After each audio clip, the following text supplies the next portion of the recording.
host, Sabrina Salvati. Doobie-doobie-doo. Doobie-doobie-doo. Doobie-doobie-doo. Doobie-doobie-doo. I'm your host, Sabrina Salvati. Doobie-doobie-doo.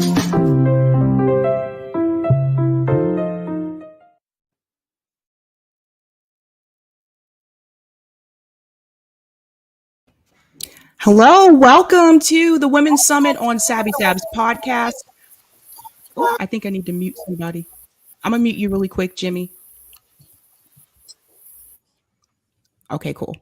Welcome to the Women's Summit on Sabby Sabs podcast. I'm your host, Sabrina Salvati. We're going to get started with the Women's Health panel for the Women's Summit. So I want to go ahead and welcome all the panelists and have them introduce themselves.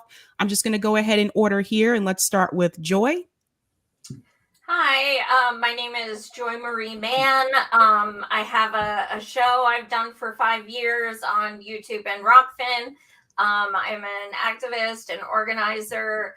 And about 2 years ago, I unexpectedly became disabled. So, Sabby, thank you so much for having me. And also thank you so much for having a disabled person on this healthcare panel. Sometimes we are not always included in such talk. So I appreciate it. Anytime, Joy. Eleanor? Hi, I'm Eleanor, she, her, and I'm a creative radical and a filmmaker and a journalist. And that's pretty much that in a nutshell. I'm very excited to be here. This is a very important topic of both personally and in my organizing as well. Awesome. Kim? I'm Kim Iverson. I host the Kim Iverson Show, which you can find on YouTube and Rockfin and Rumble and Locals. And also I am the host of Risings, the Hills Rising. So that's where you can find me at this point. So, and thank you so much for having me. Great topic. Awesome. Jimmy?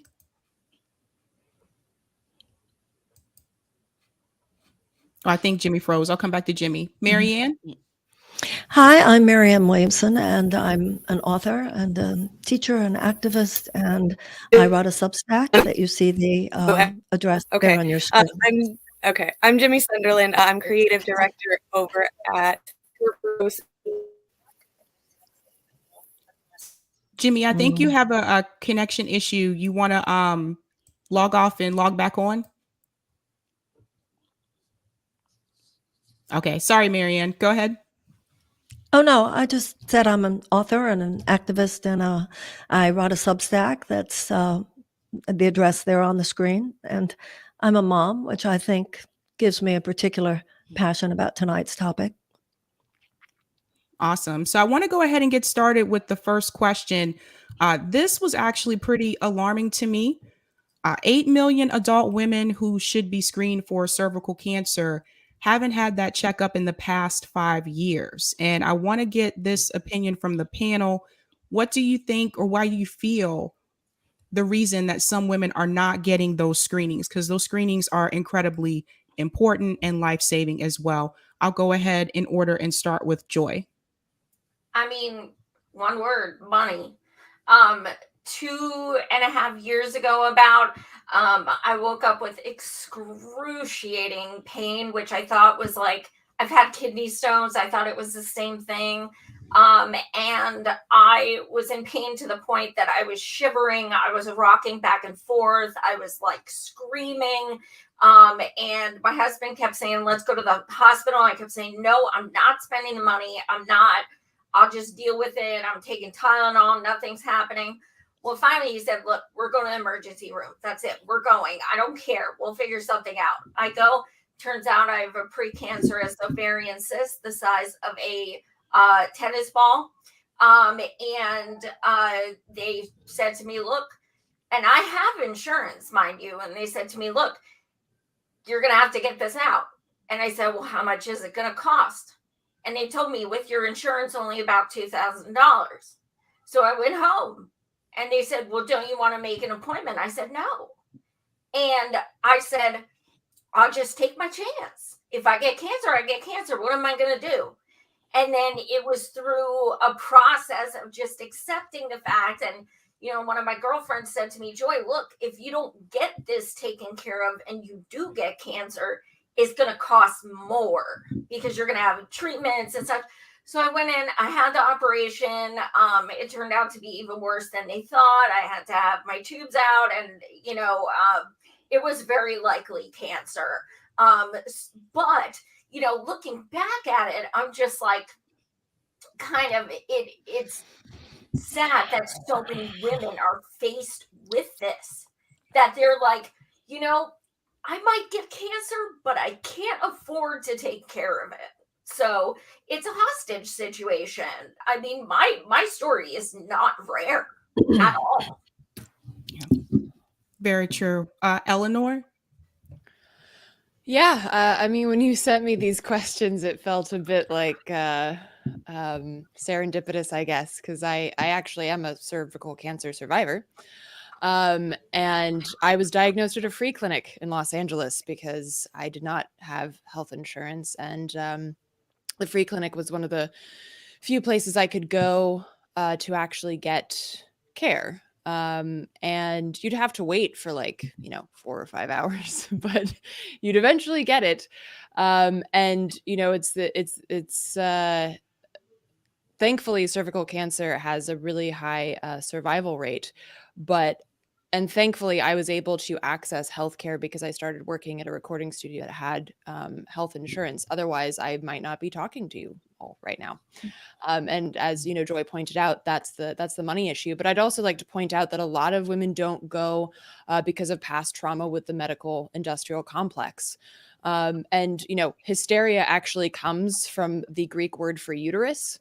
So many women are misdiagnosed because it's just considered to be anxiety, or it's hysteria, or you're just being emotional. Your period pain can't possibly be that bad, or this pain can't be that bad, whether it be, during childbirth, which I just went through 3 months ago, or whether it's something else. It's considered to be not that big of a deal, and you're just being hysterical. And, we think that we've come past this point. Oh, that's something that happened in the 1800s, right? No, this is really frequently something that happens. And it's even, it can even be female doctors who say that, this is probably not that big of a deal. Go home and, take a Tylenol and call me in the morning type of thing. So yeah, it's absolutely the fact that it is a for-profit system, which is horrendous. It's horrific. And I think it's also because there is a lot of discrimination against women in this system that really pushes us to gaslight our own symptoms and our own medical issues. Well said, Eleanor. I'm gonna come back to you at the end, Jimmy. Kim, I want to get your take on this. I want to know from Eleanor real quickly, did you have symptoms when or were you just going in for a regular checkup and then they told you this terrible news? I'm just really curious. I had particularly horrible period pain. And so that's why I went to the free clinic. Okay. Well, I'm probably like a lot of women and just exactly like this topic where I don't get my regular screenings. And I'm sitting here thinking, listening to Eleanor's story, like, oh man, I don't know when the last time I've been checked, and maybe I got to go get checked because I would hate to get some, bad news and then find out that it's worse news because I haven't been going. But, for me personally, the big reason why I don't go for regular screenings like I should is because I haven't had proper insurance since I've been employed by a big company. And the last time I was employed by a big company was 2013. So since then, I've been independent, an independent contractor all of these years. And so I have to rely on the system, like going into the actual healthcare exchange and the ACA and get my insurance. And so the problem with that is that each year I have to change insurance because the prices change. And so I can't, 1 year it's one thing, and then maybe I get my income changes and I no longer qualify for, for a while there I was on more of like the state program, and then I couldn't afford it anymore because my income went up. And so then I had to switch to a different insurance. And when I switched insurance, I had to switch doctors. And it's just this constant circus of having to find a new doctor and a new clinic every single time. And then when you call them up, they're like, oh, I can't get you in for a month or two or longer. And so then you just kind of forget about it, or something comes up and you have to cancel your appointment because, you're traveling, or, so it's just this, it's very, and then of course, obviously the cost, it's very prohibitive. I just received a medical bill for a different procedure, and it was like $1,000, and that's with the insurance that I have. And it's just like that, that's so, how can people afford this? And then especially now, right now we've got rising inflation. So people are just trying to figure out how to pay their electricity bill, because the electricity bills have skyrocketed. So it's just bill after bill after bill. And then just this constant shifting of insurance if you're not with a stable employer. And so, for me, it's like, I'm getting married in 3 months. And so I'm like, all right, well, when I get married, finally, I'll have stable insurance, because my husband to be has a stable corporate job, and I'll be able to get on some get on some stable insurance. But I think just the system, how difficult it is. And then for a lot of women, even if you do qualify for some subsidies in order to reduce the cost of the actual monthly premium, you've got to, all of this proof of income and if you're a contractor, like an Uber driver or something, it's harder to do, harder to gather the necessary paperwork to even get the insurance. So a lot of people just forego it altogether. So I think that is, I think the biggest hurdle is just the system, of course, on top of the cost. Well said, Mary Ann. Well, I certainly support and agree with everything that has been said here. It's primarily an economic problem and also a psychological problem. The economics are simple. Health is one of the many resources in this country where the real opportunities seem preserved for those who have the money. This is why it's horrible that we don't have Medicare for all. It's why it's horrible that we don't have socialized medicine. And also, I think what Kim said is so important. When you don't have health care, it's not just about your health. It's also about the fact that it just takes up so much bandwidth to have to take care of yourself. And then you put on top of that what Eleanor talked about, which is women have particular issues of feeling like we won't necessarily be taken care of. And also, a lot of the cancers, breast cancer, uterine cancer, cervical cancer specifically, that relate to women, do have to do with this kind of sense that women have that something just isn't quite right in ways that are not easily quantifiable, at least at first, by the medical establishment. 100%. Jimmy, I'm not sure if you heard the question earlier, but the question is about women getting screened for cervical cancer, and why do you feel some women are not getting those screenings? Am I all right now? Am I good? Yeah, I can hear you. Okay, cool. I've never even had a screening for cervical cancer or anything. So I mean, I don't even know what to say about that. I've never even thought about getting one or anything like that. I don't even have health insurance. Like, I am living these questions that you're asking today. So if anything, I'm hoping to learn something. All right. This is why we have to have these discussions. But this leads me into my next question, because one of the things I've kind of noticed, especially like in the workplace, it seems like as women, we're just kind of running around, sometimes running around in circles. And I noticed that some of my coworkers, they have busy lives. They have to go to work. They have to pick up their kids from daycare. Then they have to rush home in traffic and then cook dinner. And at one point I asked one of my coworkers, well, when do you have time for yourself? And her response was, I don't. And that leads me to this question. Studies show that women who are mothers or caregivers have a greater risk of poor physical health and mental health, including depression and anxiety. And I want to open this up to the panel. Why do you feel this seems to affect women more than men? And I'll just go back up to the top to you, Joy. So when I was researching this, it said that, and this is from a specific caregiver association, American Caregiver Association, I believe it's called. It says 66% of caregivers are women. So I think that kind of, works in there. But also, I think that, I'm trying to word this so it doesn't sound sexist, but I think, even reading science, articles and stuff, we are typically more willing to share our emotions and willing to be more vulnerable and willing to voice, you know, our emotions and our care and things like that. And once you say those things, it becomes solidified. And then you start thinking about them. So maybe people who are caregivers, you know, think about what they're doing a lot. A lot of times it is workers, or excuse me, it is family members. But also we have to think about the fact that most of these people are not getting paid. They are not making a dime for what they're doing, which is where a federal job guarantee would come in. Anyone who wants a job would get one.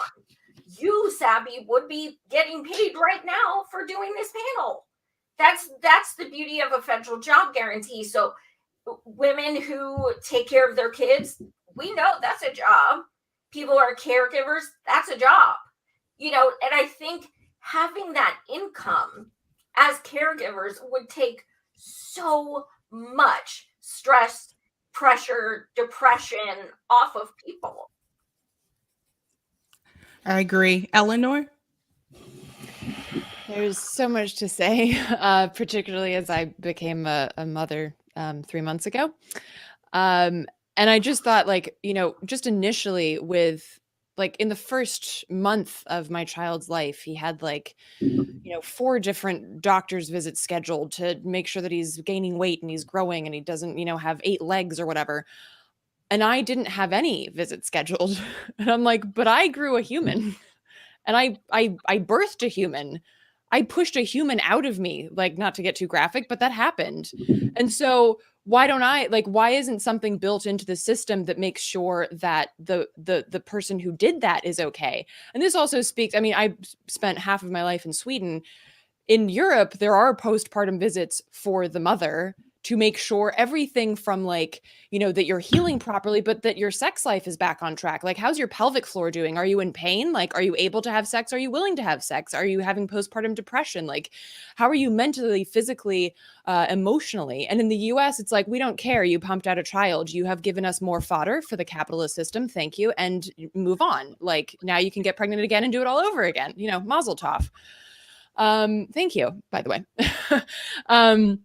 But I think that also speaks to, like, the capitalist mindset, right? And how also, like, as women and as mothers, we're also told that, like, we're not being productive unless we are pumping out children you know, working, you know, and that the idea of just sitting there with your child is not considered productive, when really it's the most productive thing you could possibly be doing. You're laying the foundation for another human being's life. What could be more productive? But it's not quantifiably productive in terms of dollars and cents. And that's why the capitalist system doesn't care.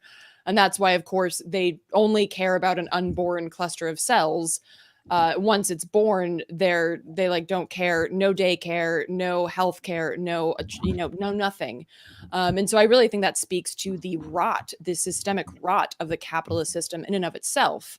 And, you know, this being tied to the very concept of caregivers, and that predominantly that has been women's work historically, and even in, you know, today's world, of course, that's not considered worthy of giving, you know, the funds that are necessary to survive or even to thrive. Jimmy?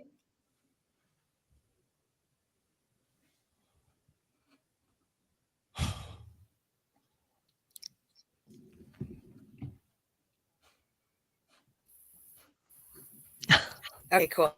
It lags. I live in mountains. My internet is horrible. I'm gonna have to completely agree with everything that Eleanor has said.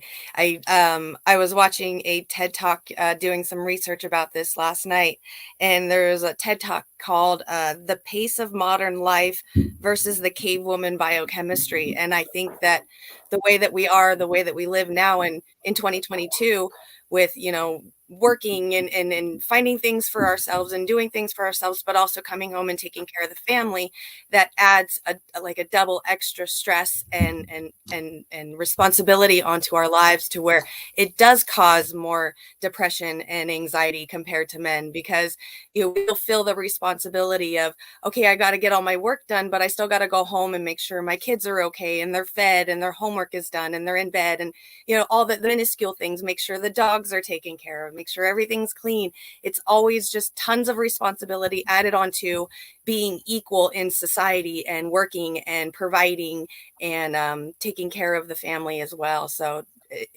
that's what I feel like that would cause it more than men. Kim? Well, I want to give the basic answer of, well, women we don't ask for help, right? This is always what we say was, oh, well, we always take on all this responsibility with the kids and with the parents. And for me, I don't have children, but I do take care of my aging family. So my uncle, I was his caretaker up until he passed away. And that was a giant responsibility, helping him through hospice care.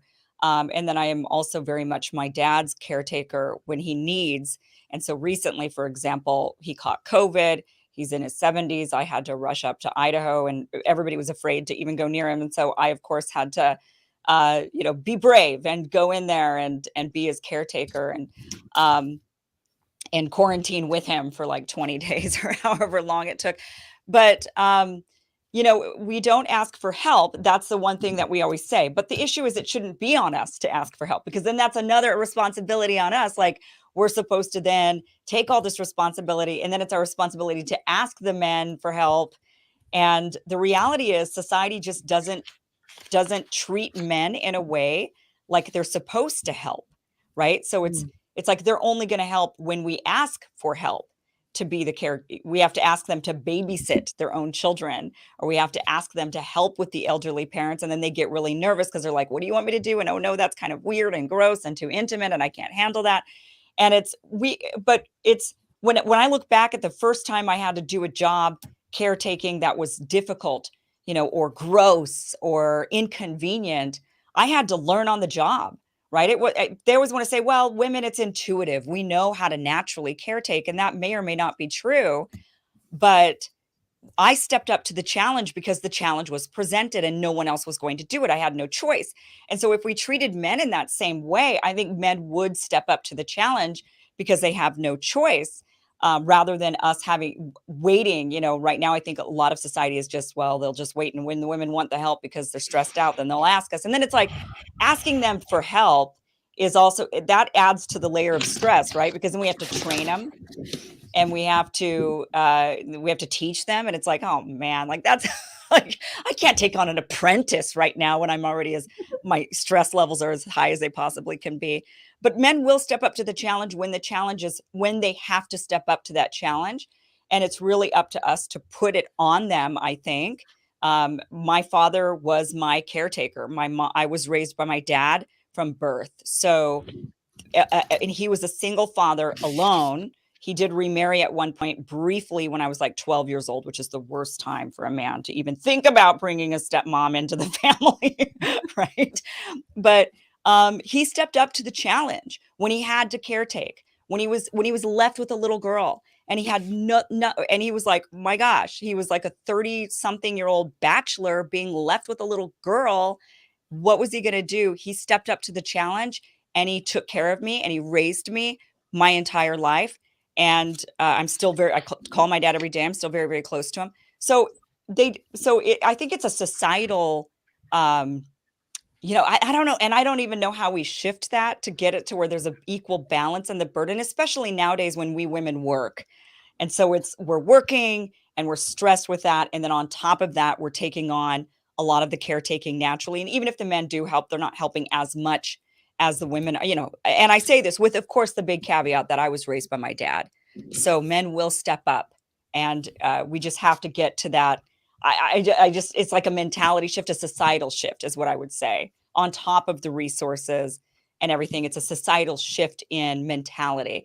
And, when my dad was left with me, this was in the early 80s when men never got children. I mean, the mom could be like 80 years old, 90 years old, and they were still really off the rails, and the court would still give the kid to the mom. And that it took a societal shift for it to get to a point where society said men can do this too. And I'm a living, breathing testament to, there's some questionable times where I'm like, I can't believe I survived that. When my dad was like, let's do this fun thing, Kim. I can't believe I survived, but I did. And I'm here to live. I'm here to tell the tale. So they will step up. We just have to ensure it, I would say. Make it happen somehow. Well said. Marianne? I don't think it's just a societal shift. I think American people love our children as much as they do elsewhere. It's an economic and political shift. When Eleanor was talking about European countries, I think the average American doesn't realize how little support families get in this country compared to other countries. If you have a system where our government continues to spew this nonsense about running the government like a business, that's the opposite of running it like a family. If you have a corporate bottom line, that's very different than a bottom line that has to do with serving your people. 86% of women have had children at some point. So at this point, what is happening is that when you talk about the stress factor, the mental stress, mental problems that women are going through, it's not only economic, but it's economics that has to do with the emotional burden, the psychological burden that women have, particularly when they are caring for children. We have a society, we have an economic system and a political system that basically thwarts the dreams of our young. Children are not old enough to vote, so they're no political constituency. They're not old enough to work, so they have no financial leverage. So women, millions and millions of American women are carrying the stress of worrying about the health care that their children do not have, the educational opportunities that their children do not have. And as everybody here has said, they're running home, trying to keep it all together.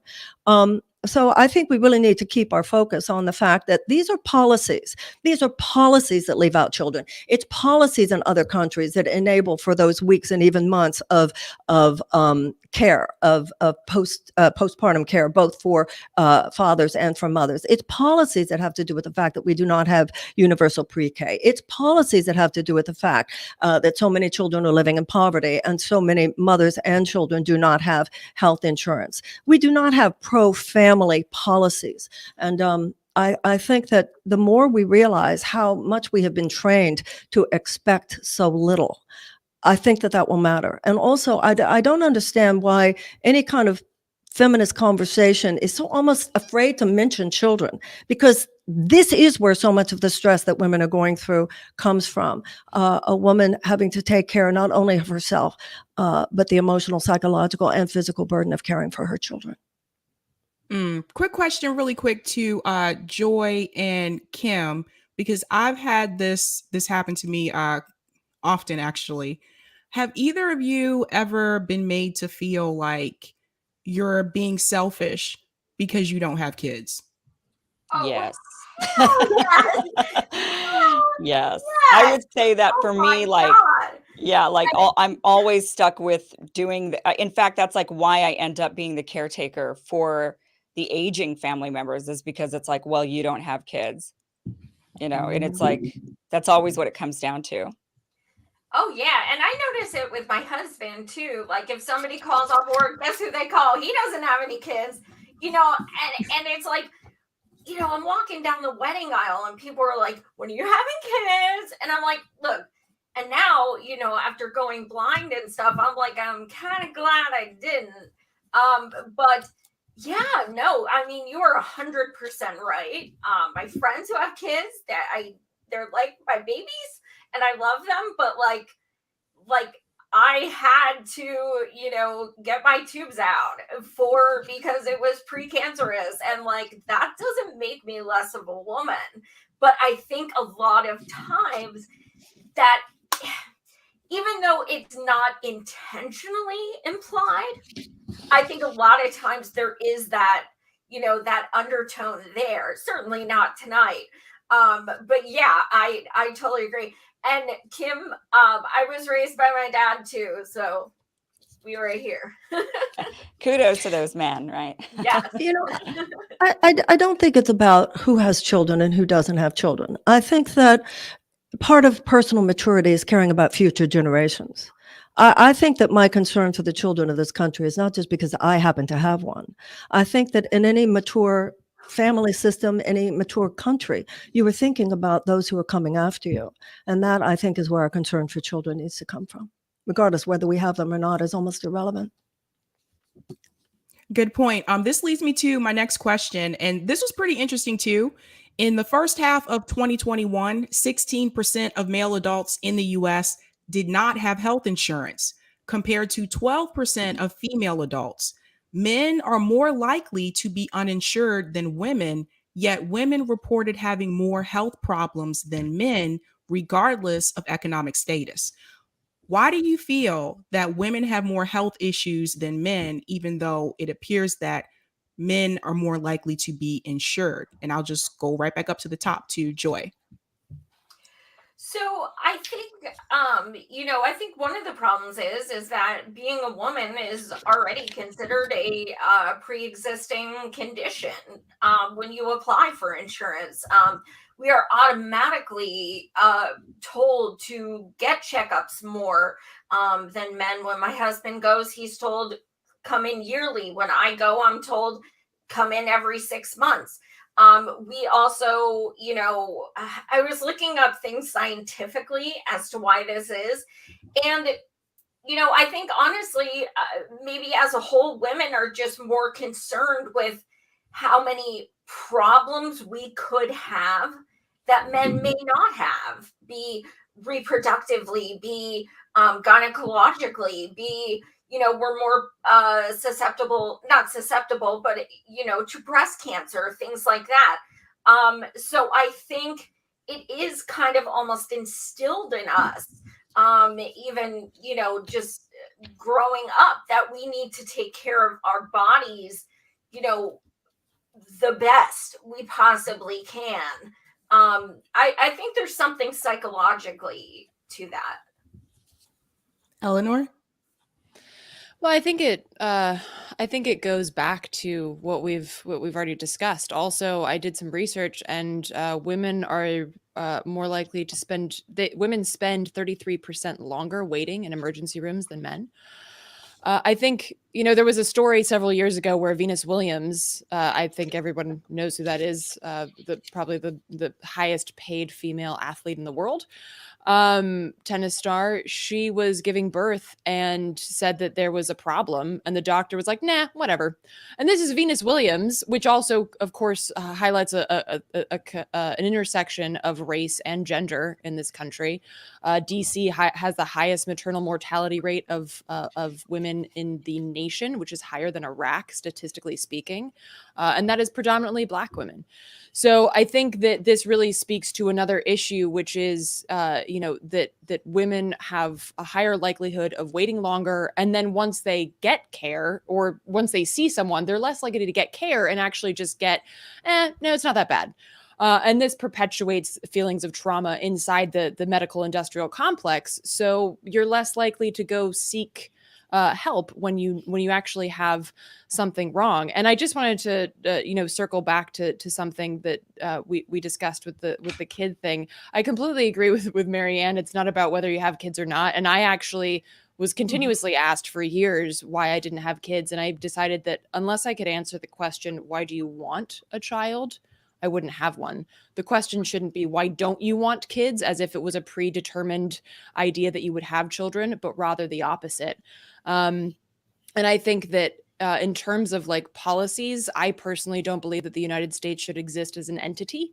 I think that it was a bad experiment that was founded on genocide and enslavement that we should put to bed, and that the grassroots organizing that's happening now, particularly in mutual aid spaces during the pandemic, is showing what we can do in terms of care. That includes medical care.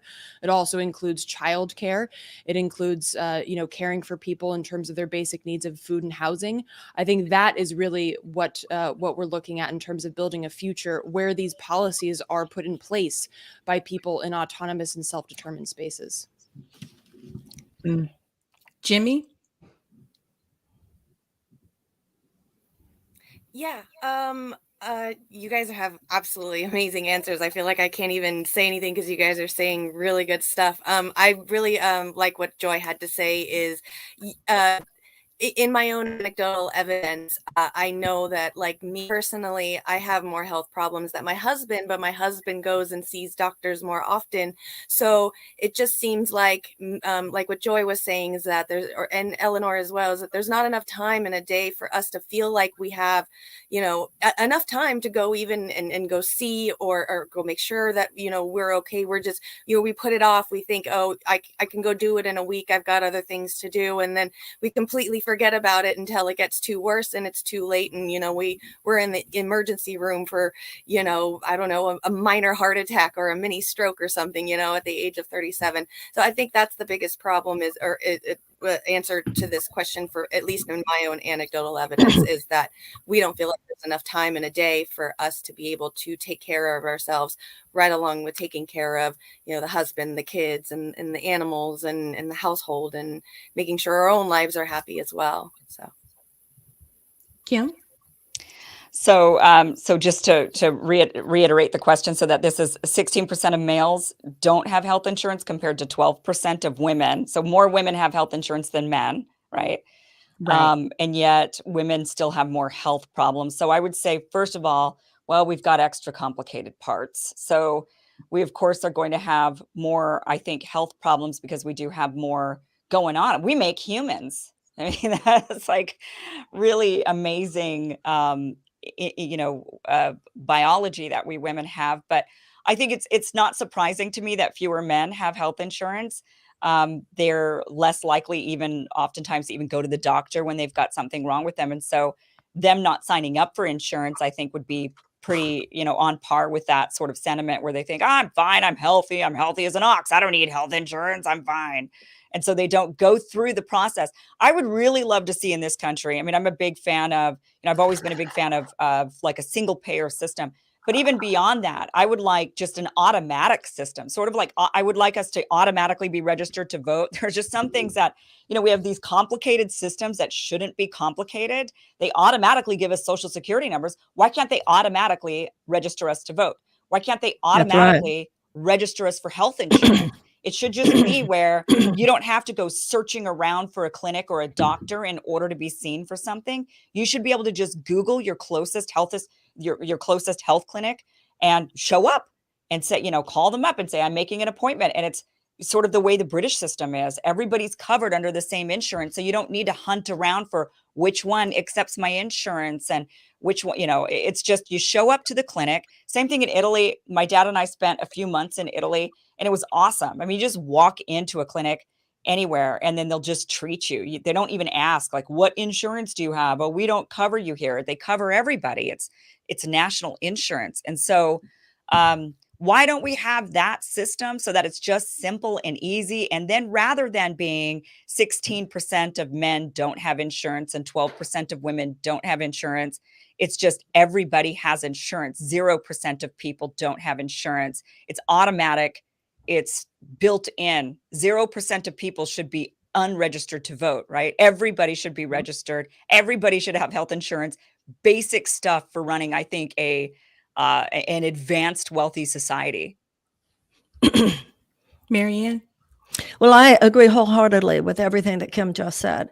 We do not live a healthy lifestyle in the United States. There's been a lot of conversation here about insurance and about going to the doctor, but we also should consider the fact that Americans have such a higher level of chronic illness than they do in other countries to begin with. And that has to do with corporate dominance regarding our food, regarding our environment, regarding our air, regarding pesticides. And then the largest cause of illness, the underlying cause of illness more than anything else, is stress. So all of the issues that we're talking about, the fact that women economically, and well, men as well, the fact that everybody's so economically stressed, the fact that the vast majority of Americans live with chronic chronic economic tension and anxiety, the fact that they don't know how they're going to send their kids to college, the fact that they don't know how they're going to be able to have the bandwidth even to participate in life in much of a healthy in a healthy way, including self-care. So I think that we have to look at the sickness of the whole society. The sickness of the body is a reflection of our economic sickness. It's a reflection of our political sickness. We have to look at the whole system and realize that it is not people-centered. It is corporate-centered. And as long as that fundamental error is not corrected, then these consequences are just these sort of collateral breakdowns that just happen to be our human bodies and our very lives. Well said. I have one more question left. I believe we pretty much covered the stress issue, but there's one part of this question I do want to ask. Heart disease is the leading cause of death among women, at least in the United States. One of the risk factors for heart disease is stress. The American Psychological Association reports that women are more likely to have a great deal of stress. To go along with that, another cause of heart disease is diabetes and hypertension. And so I want to open this up to the panel as well in reference to heart disease and some of these other illnesses that can cause you to have heart disease. Again, why do you think that this tends to affect women more? And I'll start with Joy. So I tried to research this, and it really is a difficult question. I know, as a whole, we are more depressed and suicidal than we've ever been. We are doing more self-harm than we ever have. Just the past 2 years alone, psychologically, our country has really been a downward spiral, understandably.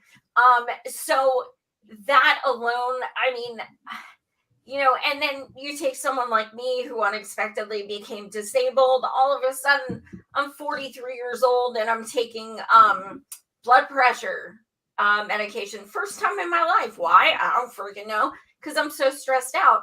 But then also, when I was thinking about this, I'm also thinking about, the inequities. Women, it's no secret, when we go to jobs, we do have to work harder. And especially women of color, there's the disparity within the disparity. So yes, it is difficult when you're in a workspace, but then also you look at things and look at us. Okay, so we go on camera, we do these things. Let's keep it real. For people watching, this is not easy. People can be mean, people can be nasty, and some people would just blatantly ignore everything you're saying and make sexual comments. Like, these are things that we deal with on a daily basis. And when you feel like you're not being taken seriously and you feel like you have to one up to have that equity, there is, that added amount of stress. Agreed. Eleanor? Yeah, I mean, I guess I would just say, to quote a meme, you don't hate Mondays, you hate capitalism. Capitalism is a system that's based on the bottom line. I think Marianne said that this system is not about people. And that's, capitalism can never be about people. It is literally about extracting labor from people in order to funnel wealth to a very, very small portion of society. And so I think that, there's no way that we can address the stress issues. There's no way that we can address these healthcare issues without addressing the underlying system, and that is capitalism. And, I'll say that, yes, Sweden, where I grew up, has a bit of a better way of dealing with it, but it's still capitalist. People say it's democratically socialist. That's BS. It's a capitalist system. Socialism does not exist in a capitalist society. So no, Sweden's not socialist. And so, yeah, people in Sweden are also very stressed because this is still a paradigm that they live under. Capitalism is oppressive in variations depending on where you are, and the U.S. is far worse than somewhere like Sweden, but it's still present. So I think at the core of this, basically, in short, you have to kill the beast of capitalism if you want to address any of these issues. Jimmy? Yeah. I like the way that you answer capitalism is actually a really cool short answer of what I was gonna say. When you're, a female and a woman of color and part of the, lower middle class, I like to call what I like to call is the circle of nothingness. So it's like you need something, but you need something else to get that thing, and then you need one thing to get the thing before, and then you need the one thing to get, and there's like all these previous getting to a hospital or getting to a doctor's. If I want to get to a doctor's, then I need a car. If I need a car, then I need money. If I need money, then I need it. But if I need a job, then I need a car again, or it starts a whole nother circle. So that's what I consider one of the major big problems with health and stress and being a woman is that we want to make ourselves feel better. We go and read these books, or we watch these YouTube videos, self-help, or do yoga on YouTube just to make ourselves feel a little bit better. But when it comes to the bigger scheme of things, there's always this circle of nothingness to where we're back where we started again. And it feels like after a while, everything is a big circle of nothingness and never going to get anywhere, because once you try to make one step, you get 2 steps back, so it's like, okay, I'm gonna start eating better this week, and then all of a sudden you get into a car accident and you totaled your car, and you get coronavirus, so you're home for 2 weeks, so there you lost out on your money that you were being able to have to get yourself to feel better. So it's always like a wheel of nothing, and then 1 step forward, 2 steps back, especially when you're a female, a woman of color, and part of the lower middle class. And that's hard. Kim? Well, heart disease is like I would say dear to my heart. And it's like no fun. But my grandmother, she died of heart disease. My uncle that I took care for while he was in hospice died of heart disease. I'm probably, if I don't die of something other than, if I were to die of a natural cause, it's likely going to be heart disease. Unfortunately, because it runs in the family, and I already have, that's actually what my bill that I was talking about earlier from that $1,000 bill that I'm being hit with is because I have to constantly go in for heart screenings. And I think that one thing with the system that, obviously the system has a lot of issues, but one problem with the system that isn't talked about very much is that it is actually misogynistic. And I don't throw that around lightly. I'm not one that often points to systems and say, oh, they are misogynist or racist or all of these other ists. But the medical system is misogynistic. It doesn't take women into consideration often when it comes to clinical trials. For example, when a woman in a clinical trial says something's off with my period, they just disregard it. They don't actually look at it and see if the medication had something to do with that. They say, oh, well, I guess. Like Eleanor, I think was it you that mentioned that hysteria is like the Latin word for the ovaries, right? Like is connected, and Greek word uterus. Sorry, for uterus. Yes. And so that that is. I mean, think about that. Think about how misogynistic that is, right there. To be like, oh, hysteria, uterus, and so. Women go into the doctor and women say, I'm feeling like, for me, I went into the doctor and I said, I feel chest pain. And they said, it's stress. That's what they say. And I said, really? Because everybody in my family has a pacemaker and they're all dying of heart disease. And then they say, oh my gosh, okay, now we need to start doing some echocardiograms. We need to do some, other lab work on you. They took it seriously finally when I said, everybody in my family drops dead of this. So is my chest pain really just stress? But that's, and that is anything like when you have an irregular period problem, right? And maybe Eleanor even experienced this with her terrible periods that ended up resulting in finding out that she had cervical cancer. You go in and you say, my period hurts. So they say, here's some Advil, like extra strength, or maybe it's your birth control. Maybe you need to switch it and get you on something else. But it's probably stress related. A lot of it is just stress. If it's out of whack, it's stress. Everything's just stress. It's not real. And then women drop dead from heart disease. Women have heart attacks. And we think of these things as male issues. We don't think of heart issues as women issues. We think of when it's the heart for women, it's emotions. But when it's men, it's because they might be outside shoveling snow and then they drop dead of a heart attack. So we need the medical system.